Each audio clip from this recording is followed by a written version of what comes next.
That person took my video, my audios that I showed her because I was making amends with certain people in this industry. And I hope he does see this because it was really, I didn't even have time to explain it because I got blocked. Can I interrupt you? Is that the text messages? Can I say it? Yeah, the can. Drake and because I mean it's out there. It wasn't even my fault. Situation. Yeah, it wasn't even my fault that the messages. I trusted a friend I loved to death, and then you're telling her, "Hey, I'm making friendships again. Me and Drake is cool. Nothing sexual. Nothing." This person thought so highly of me, and I finally got the person to be cordial with me. I'm showing you messages because you're my friend. That's what people do when you're close with each other. Look how he's talking to me. Look, he cool. He asked me how my music is. Girl, I'm up here sending music. I'm just happy to talk to my homegirl and share this, and share what's going on. And show you that this person, like, I'm thinking ahead, like, man, it might be where I kick it with him, and then maybe we could do some music. You take my audios and you post them to the world. These are not 1 minute audios. These are 20 minutes personal stuff amongst me and this man. And we're exchanging audios because it's like somebody that does something bad to someone and then you're scared to be friends with them again because you think that so you're trying to show them like, I'm not like that. And then she does that. Yeah. So now it looks like I just said, hey, do this. Like Fault of like getting close to you again. So Drake is gaslighting like usual, acting like he wants to be around. Yo, Drake, bro, like you're a great guy. Yo, Johnny Blaze, with all due respect, I like you. You're a cool person. I do think you're talented, somewhat in music. I think your talents exist way beyond just your looks. But I'm gonna tell you what Drake didn't want to tell you. Shorty, you're washed. Like, yo, bro, he fucked you back in the day and you fucked it up by exposing him. Like, I'm sorry. Drake is the biggest rapper in the world. You exposed him back then. The pussy was not that sweet. Like, of course, maybe he wants to fuck you on like a random, like a slow Tuesday.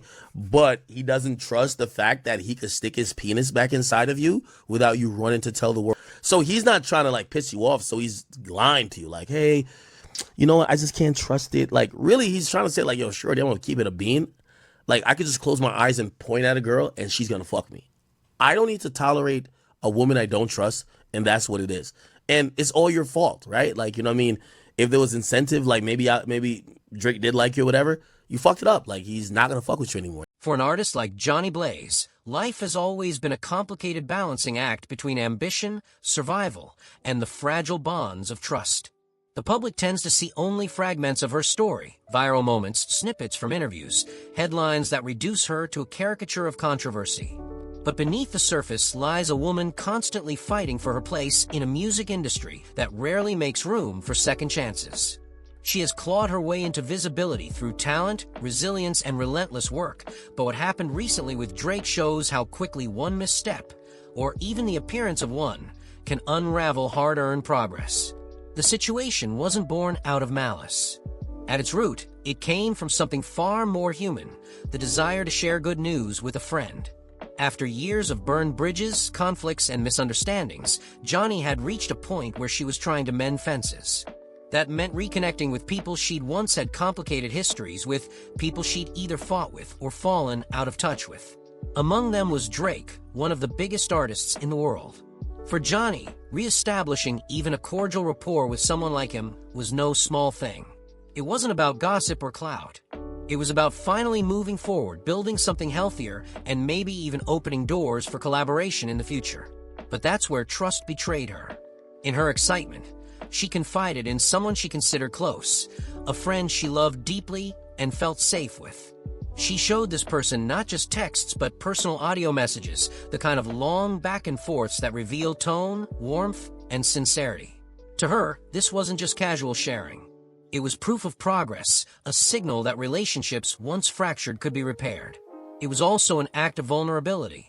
She was essentially saying, look, I'm not burning bridges anymore. I'm rebuilding. That should have been safe. But in Johnny's world, safety is always precarious. The friend took those private exchanges and put them out into the world. Hours of conversation, intimate, unguarded human moments, were stripped of their context and turned into public spectacle. In an industry where rumors metastasize faster than facts, that single act of betrayal destroyed the delicate trust Jhonni had been trying to nurture. From Drake's perspective, it suddenly looked like she had been the one to leak the conversations, the one to parade their interactions for attention. Before she could even explain, she was blocked. A door that had just reopened slammed shut again. This wasn't about losing a contact in her phone. It was about losing momentum, credibility, and the possibility of future opportunities.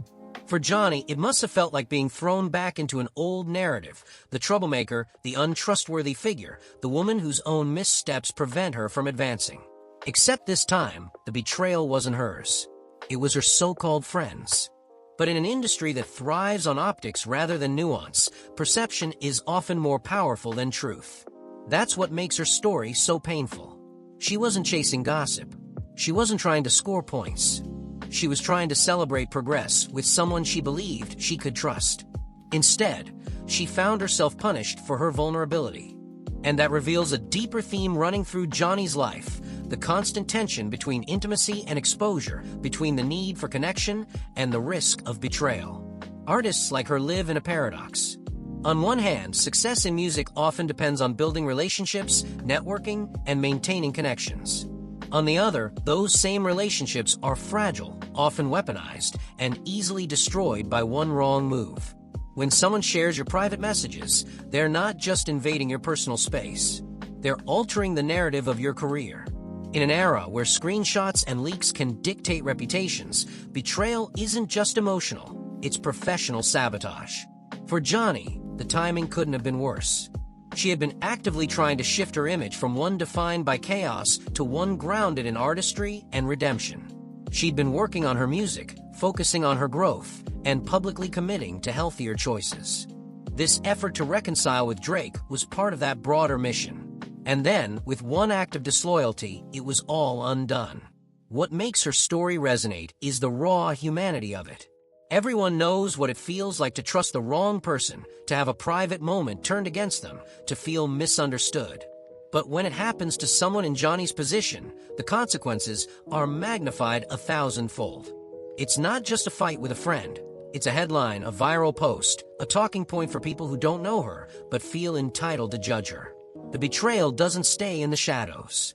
It becomes a weapon wielded by strangers. And yet, beneath the pain of betrayal, there's also something revealing about Jhonni's persistence. She has always been someone who refuses to stay down, no matter how many times the world counts her out. The fact that she was even making amends in the first place shows growth.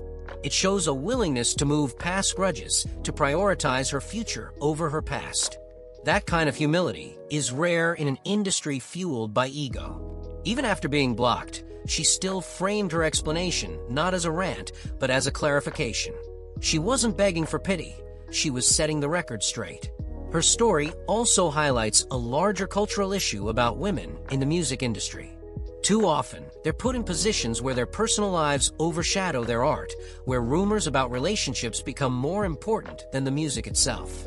When Jhonni's audios were leaked, the narrative quickly became about drama rather than artistry, about scandal rather than creativity. That's a pattern she's been fighting her whole career, and moments like this show how hard it is to escape. Still, there's a lesson in her resilience. By speaking out about what happened, she reclaimed part of the narrative. Instead of letting the betrayal define her, she put it into context. This wasn't about clout chasing or manipulation, but about misplaced trust. By naming the betrayal for what it was, she stripped it of some of its power. And in doing so, she reminded her audience, and perhaps even Drake himself, that she's more than the drama she's often reduced to. In the end, the story of Jhonni Blaze being blocked isn't just about a celebrity spat. It's about the universal human experience of trust, betrayal, and the fragile hope of reconciliation. It's about how easily progress can be undone when the wrong person is let into your circle. And it's about the strength required to keep moving forward even when doors close unfairly. Jhonni Blaze may have lost an opportunity, but she hasn't lost her voice.